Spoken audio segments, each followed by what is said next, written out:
चलिए, हो गया, लाइव हो गया।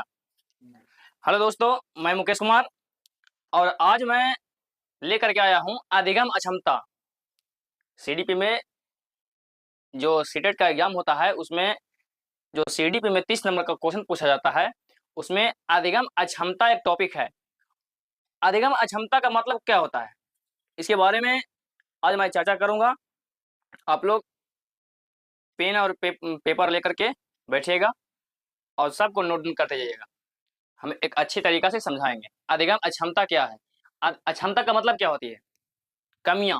अक्षमता का मतलब क्या होती है? कमियां। बच्चों में किस प्रकार की कमियां हैं उसी के बारे में आज बताएंगे। तो देखिए, अधिगम अक्षमता जो है 8 प्रकार की होती है। बच्चों में जी अधिगम अक्षमता जो है कितने प्रकार की होती है? 8 प्रकार की होती है। कौन कौन है हम बारी बारी से चर्चा करेंगे। महत्वपूर्ण अधिगम जो है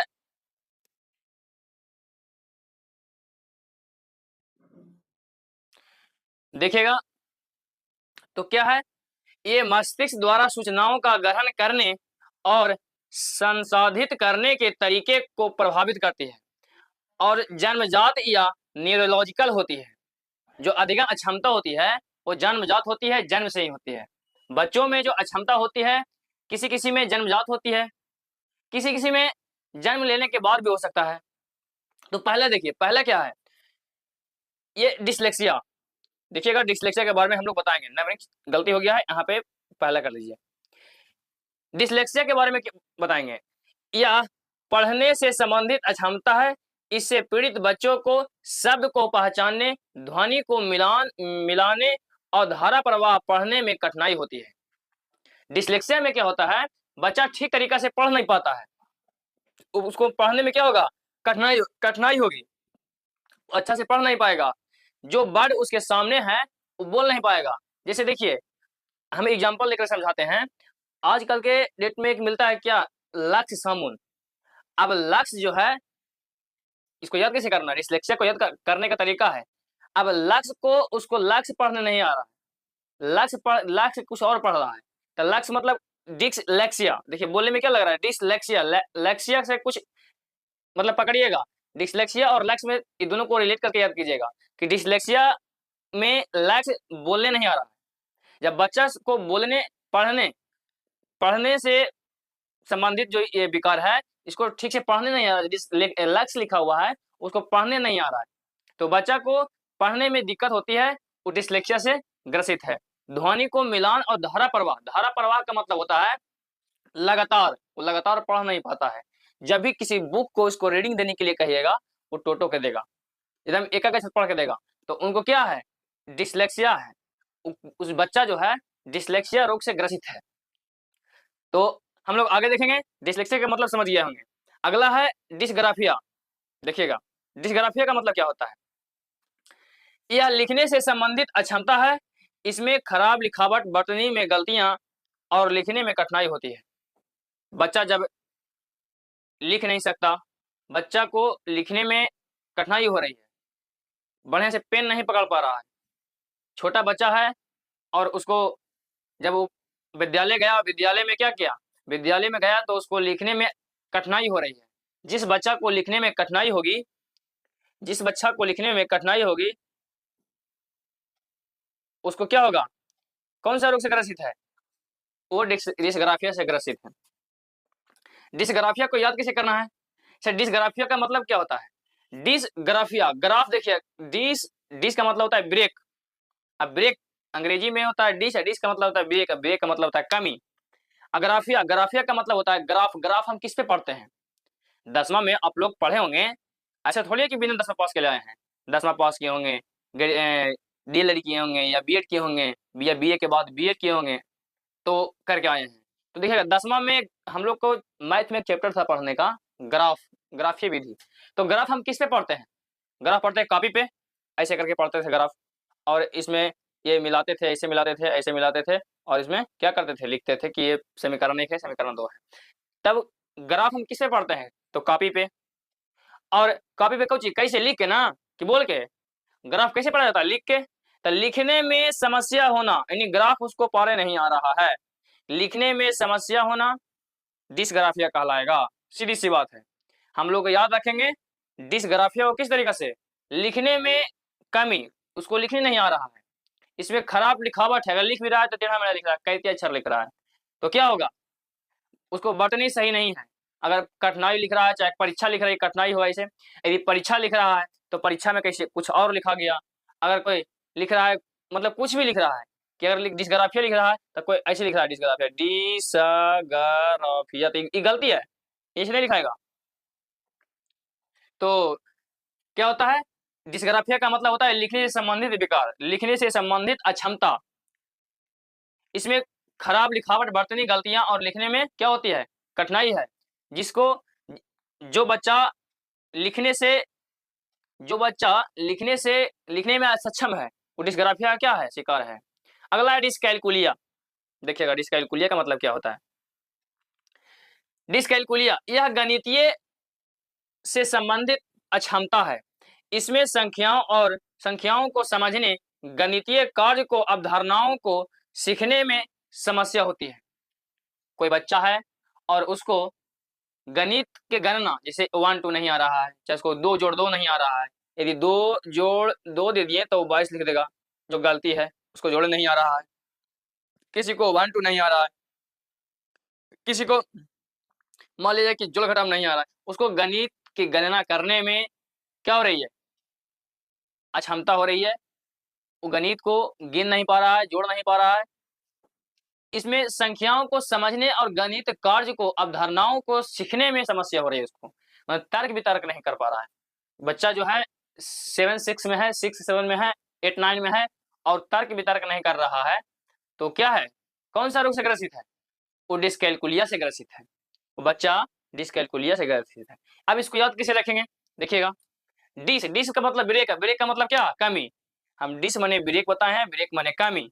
कैलकुलिया, कैलकुलिया से याद रखिए कैलकुलेटर, कैलकुलेटर में क्या होती है, कुछ गाना बजता है उसमें, नहीं ना, कैलकुलेटर में क्या होती है, उसमें जोड़ और घटाव, गुना भागा होती है, और गुना भागा कहे के मतलब मैथ, मैथ कहे के मतलब गणित, और गणित डिसकैलकुलिया कहे का मतलब किससे संबंधित, जिसको गणित नहीं आता है, जिसको गणना करने में, जिसको जोड़ घटाव करने में दिक्कत हो रही है, वो डिसकैलकुलिया से ग्रसित है। क्वेश्चन इसे हम लाएंगे, देख देख इसे क्वेश्चन, इसके बाद क्वेश्चन करवाएंगे इसमें, तो उसमें क्वेश्चन लिखा रहेगा कि रमेश कोई व्यक्ति है और उसको गणना करने में क्या हो रही है, गणना करने में दिक्कत हो रही है, वो किस रोग से ग्रसित है, तो ऑप्शन दे रहेगा डिसग्राफिया, डिसकैलकुलिया, डिसलेक्सिया। देखो डिसलेक्सिया बोलने में कभी कभी हमें को भी दिक्कत हो जाता है, इस बार ही ऐसा है, ऐसा कुछ नहीं है, तो क्या डिसलेक्सिया, इनमें से कोई नहीं था, कौन सा हो जाएगा, डिसकैलकुलिया हो जाएगा। तो जिसको गणना करने में दिक्कत होती है, मैथ में दिक्कत हो रही है, तर्क वितर्क नहीं कर पा रहा है, कौन सा रोग से ग्रसित है, वो बच्चा डिसकैलकुलिया से, विकार से ग्रसित है। चलिए हम लोग आगे बढ़ते हैं पचमा में। पचमा क्या करता है, डिस्प्रैक्सिया। देखिएगा इसको याद करने के ट्रिक बताएंगे, पहले इसको समझिएगा। डिस्प्रैक्सिया का मतलब क्या होता है, डिस्प्रैक्सिया अंग्रेजी में भी वही है, डिस्प्रैक्सिया, यह गामक कौशल से संबंधित है, यह गामक कौशल मोटर स्किल से संबंधित अक्षमता है, इसमें शारीरिक गतिविधियों और समन्वय में सामंजस्य स्थापित करने में कठिनाई होती है, जैसे बॉल पकड़ना, चित्र बनाना। ये क्या कर रहा है, बॉल किसे पकड़ेगा, हाथ से, चित्र किसे बनाएगा, हाथ से बनाएगा, तो क्या होता है कि ना उसको बढ़िया से चित्र बन रहा है, उसको हाथ में वो गति नहीं है, और गति हाथ में ना रहने के कारण उसका हाथ क्या होता है, हाथ कपता है, जब भी वो बॉल पकड़ता है, चाहे कोई चित्र बनाता है, चित्र बनाने के समय क्या कर देगा, उसका हाथ कांपेगा, जब हाथ कांपेगा तो उसको से चित्र नहीं बनेगा। तो देखिएगा जिस व्यक्ति में, जिस बच्चा में गामक कौशल से संबंधित अक्षमता है, इसमें शारीरिक गतिविधि और समन्वय, सामंजस्य स्थापित करने में कठिनाई होती है, तालमेल बैठाने में कठिनाई होती है, दोनों को तालमेल नहीं बैठेगा, उसके जो शरीर का गति है और चित्र बनाने की जो स्पीड है उसमें क्या है, तालमेल नहीं बैठेगा, तालमेल नहीं बैठ पाएगा। तो इसको याद हम कैसे रखेंगे, क्या है डिस्प्रैक्सिया, डिस मतलब क्या, डिस मतलब ब्रेक, अब ब्रेक मतलब कमी। अब प्रेक्सिया, प्रेक्सिया से याद करिए प्रैक्टिस। जब कोई जो स्टूडेंट बिहार पुलिस का चाहे तो कोई भी फोर्स लाइन का फॉर्म भरते हैं तो फील्ड में क्या करने जाते हैं, प्रैक्टिस करने जाते हैं।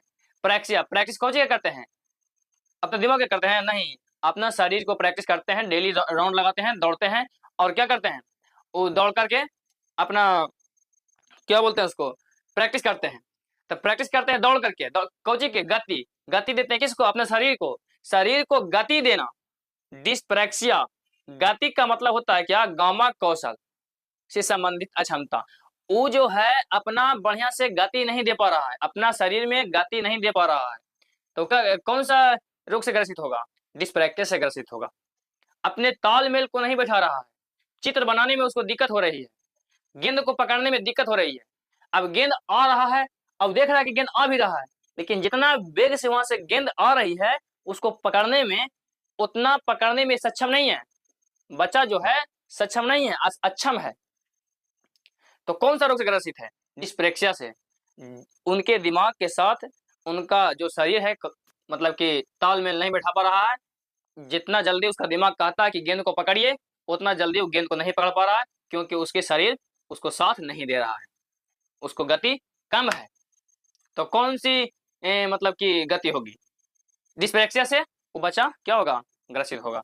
चलिए हम लोग आगे बढ़ते हैं छठा की ओर। छठा क्या कहता है, छठा में कह रहा है डिस्फेसिया या डिस्फेरेसिया, इसको अंग्रेजी में याद कीजिएगा डिस्फेजिया।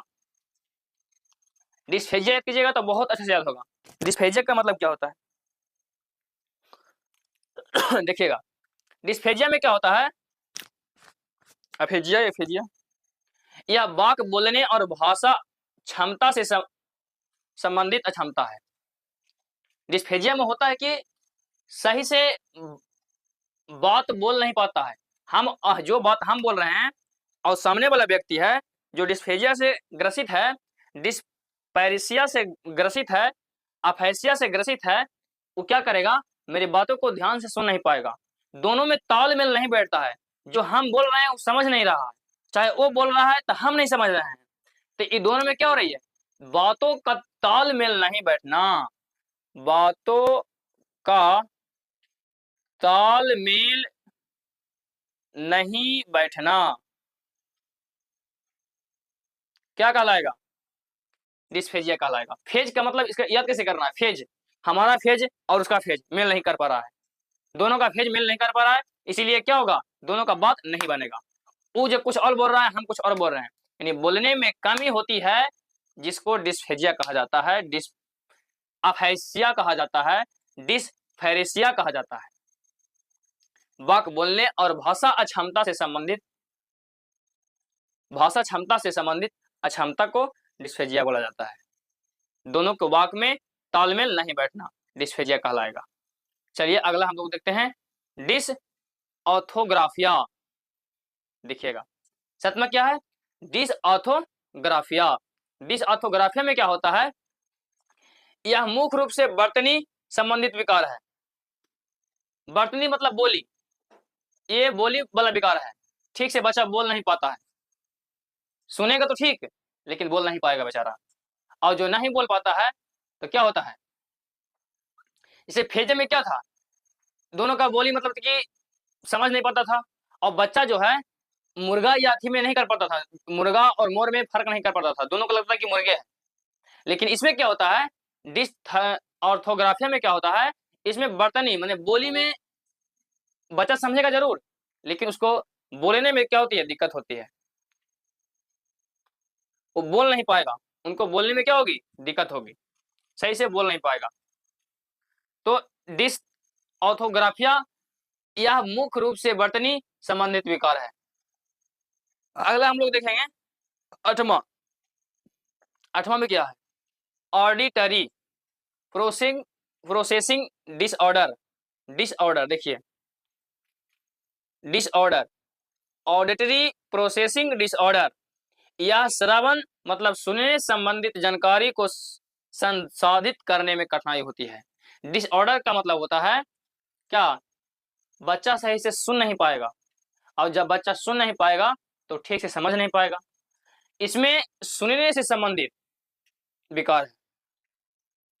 बच्चा ठीक से सुन नहीं पाएगा तो सुनेगा तो जब तक कोई बात को कोई व्यक्ति बढ़िया से सुन नहीं पाएगा तो ठीक से बता नहीं पाएगा, ठीक से समझ नहीं पाएगा। जब ठीक से नहीं समझेगा तो ठीक से उसको एक्सप्लेनेशन नहीं कर पाएगा, सही से बता नहीं सकता है। इसीलिए कोई सी भी चीज को बताने से पहले वो कहा क्या रहा है उसके बारे में सुनना बहुत जरूरी है। यदि आप सही से नहीं सुन पाते हैं तो ठीक से उसका आंसर नहीं दे पाइएगा। लेकिन यदि कोई व्यक्ति जिस बात को अगला आदमी बोल रहा है और उस बात को सही ढंग से सुन लिया तो उसका जवाब सही ढंग से देगा। इसीलिए सुनना बहुत जरूरी है। तो डिसऑर्डर किससे संबंधित है? ये सुनने से संबंधित विकार है। जो बच्चा में इसकी कमी होती है वह ठीक से सुन नहीं पाता है। अगला क्या है? ये हो गया 8 प्रकार के। अगला है मुख्य सिद्धांत अवधारणाएं। अधिगम अक्षमता के लिए निम्नलिखित अवधारणाओं पर ध्यान केंद्रित किया जाता है। क्या किया जाता है? ध्यान केंद्रित किया जाता है। पहला है न्यूरोलॉजिकल स्थिति। न्यूरोलॉजिकल स्थिति क्या होती है? न्यूरोलॉजिकल स्थिति होती क्या है? यह समझना महत्वपूर्ण है कि अधिगम अक्षमता एक न्यूरोलॉजिकल स्थिति है, न कि कम बुद्धि या आलस का परिणाम। कह रहा है कि न्यूरोलॉजिकल स्थिति का मतलब क्या हुआ कि इसमें जो अक्षमता होती है किसी के कम बुद्धि नहीं होती है। बुद्धि से तुलना इसको नहीं कर सकते हैं। जो बुद्धि है इसको तुलना बुद्धि से नहीं कर सकते हैं, क्योंकि बुद्धि में कमी नहीं होती है। ये न्यूरोलॉजिकल स्थिति है, आलस का परिणाम है। आलस जो है या आलस उसको नहीं कर सकते हैं। अब कोई व्यक्ति जिसे बुद्धि का परिणाम है या आलस का परिणाम, ये नहीं हो सकता है। वो एक स्थिति होती है, न्यूरोलॉजिकल स्थिति होती है कि उनको बोलने में अक्षमता है, किसी को लिखने में अक्षमता है, तो किसी को सुनने में अक्षमता है। सबको अलग अलग प्रकार की क्या होती है? अक्षमता होती है, जो जन्मजात होता है। किसी को उसमें नया मतलब कि धरती पर आया है उसको मतलब कि नहीं हो गया। ऐसा एक आदमी होता है कि किसी के एक्सीडेंट में मतलब कि कुछ हो गया तो उसको ठीक से सुन नहीं पाएगा, ठीक से बोल नहीं पाएगा। ये सब क्या है? अक्षमता है जो जन्मजात होती है। अगला है दूसरा, बुनियादी मनोवैज्ञानिक प्रक्रिया। जो मनोवैज्ञानिक है क्या बोले इसके बारे में? अधिगम अक्षमताएं एक या अधिक बुनियादी मनोवैज्ञानिक प्रक्रियाओं जैसे ध्यान देना, सोचना, याद रखना या भाषा का उपयोग करना में विकार के कारण होती है। जो बुनियादी मनोवैज्ञानिक प्रक्रिया है जो यह बताए हैं कि देखिएगा कोई कोई बच्चा में क्या होती है, याद करने की क्षमता कम होती है, सोचने की क्षमता कम होती है, वो ठीक से सोच नहीं पाता है। कोई कोई बच्चा है जो याद करता है, किसी भी चीज को याद करेगा लेकिन फिर भूल जाएगा, उन्हें भूलने की बीमारी है। या ठीक से भाषा का प्रयोग नहीं कर पाएगा, बोलने का कुछ बोलेगा कुछ और। वो भाषा बोलेगा वो अपना, उसको लगता है कि हम बोल रहे हैं ना वो ठीक है, लेकिन आगे सुनने वाले को ठीक नहीं लगता है। ऐसा भाषा वो बोलता है नहीं। भाषा को ठीक से प्रयोग ना करना, ये विकार होता है। अगला क्या है? अगला देखिएगा, अगला समावेशी शिक्षा। समावेशी शिक्षा का मतलब क्या होता है? सबका साथ सबका विकास। ये सीटेट क्या बताती है कि समावेशी शिक्षा का मतलब होता है, सीटेट समावेशी शिक्षा पर बहुत जोर देता है।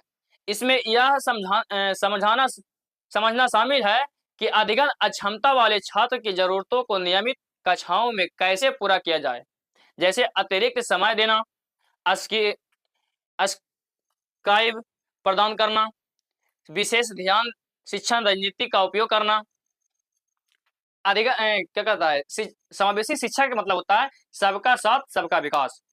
मतलब कि चाहे तो बच्चा विकलांग हो, चाहे तो किसी भी तरह से उसका कोई भी विकार हो, चाहे बच्चा उच्च जाति का हो, चाहे बच्चा निम्न जाति का हो, सबको एक साथ समूह में शिक्षा देना, एक ही छत के नीचे चार दीवारी के भीतर बच्चा को शिक्षा देना समावेशी शिक्षा कहलाएगा। यदि कोई शिक्षक स्कूल में जाते हैं और बच्चे को भेदभाव करते हैं कि तुम उच्च जाति का हो, तुम नीच जाति का हो, तुम कोई चलने में अक्षमता है, किसी को बोलने में अक्षमता है, तुमको बोलने नहीं आता है, भेदभाव करेंगे तो वो समावेशी शिक्षा का मतलब नहीं हुआ। समावेशी शिक्षा का मतलब हुआ सबके साथ सबका विकास, सबको एक ही क्लास में रख करके शिक्षा देना। सबको, चाहे तो गोरा हो चाहे काला हो, लड़का हो या लड़की हो, किसी को बांटना नहीं है। क्योंकि बांटने से क्या होती है, और बांटने से बच्चे के मन में हीन भावना पैदा होती है। यदि आप किसी को फेल करते हैं, किसी को पास करते हैं, तो क्या करेगा वो बच्चा, ठीक से मतलब कि उनके मन में क्या होगा, हीन भावना पैदा हो जाएगी। यदि किसी का अब एग्जाम लिए, परीक्षा लेना ही नहीं है, सीटेट ये कहती है कि बच्चा को पास या फेल नहीं कीजिए। यदि किसी को आप 70 नंबर दे दिए और किसी को 20 नंबर दे दिए, 20 नंबर देके फेल कर दिए, तो क्या होगा, बच्चा के मन में हीन भावना पैदा होगी और उनको लगेगा कि वो पास हो गया, मैं फेल कर गया। तो सीटेट ये कहती है कि यदि बच्चा, कोई बच्चा फेल होता है, तो देखिएगा वो बच्चा फेल नहीं है, वो शिक्षक फेल है। यानी बच्चा को जो जब भी शिक्षा दीजिए, शिक्षक केंद्रित क्लास होना चाहिए, ना सॉरी शिक्षक केंद्रित कहते हैं, विद्यार्थी केंद्रित होना चाहिए, शिक्षक केंद्रित नहीं होना चाहिए। बच्चों के अनुसार क्लास चलना चाहिए, ना कि शिक्षा के अनुसार। बंधा बंधाया शिक्षा बच्चों को नहीं देना चाहिए, उनके ओपन माइंडेड शिक्षा देना चाहिए और बच्चे के मातृभाषा में शिक्षा देना चाहिए। समावेशी शिक्षा ये कहती है कि बच्चा को जो भाषा है वो अपनी मातृभाषा में दीजिए, ना कि मतलब कि कोई अंग्रेजी भाषा में, चाहे मतलब कि यदि उसका मातृभाषा अंग्रेजी है तो अंग्रेजी में सिखाइए, लेकिन उसका मातृभाषा यदि हिंदी है तो हिंदी में सिखाइए। बच्चों को मातृभाषा में सिखाने से बच्चा क्या करेगा, ज्यादा पकड़ बनाएगी, क्योंकि वो बोलचाल की भाषा वो अपने घर पे जो इस्तेमाल करता है, भाषा वो अपनी मातृभाषा ही इस्तेमाल करता होगा। और समावेशी शिक्षा ये कहती है कि बच्चा को अपने मातृभाषा में ही सिखाइए, उनके आसपास के वातावरण से जोड़कर सिखाइए। यदि बच्चा जिसके बारे में नहीं जान रहा है, उस चीज के नजदीक ले जाकर सिखाइए।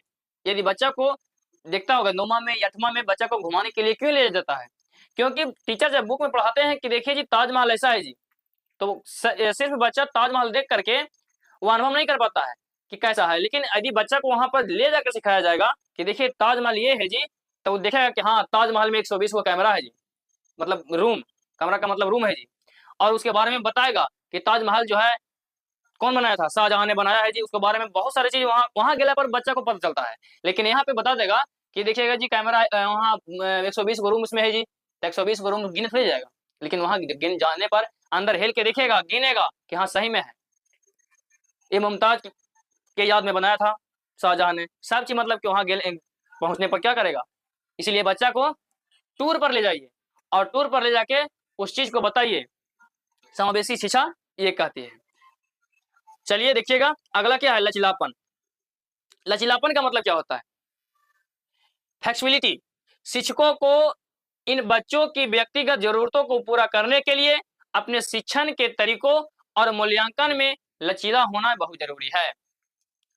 लचीलापन का मतलब होता है यदि आप बच्चे को सिखा रहे हैं, आप बच्चे को पढ़ा रहे हैं, तो उसके प्रति आपके क्या क्या बोला जाता है उसको, मतलब कि उसके प्रति उसको डांट करके नहीं बता सकते हैं।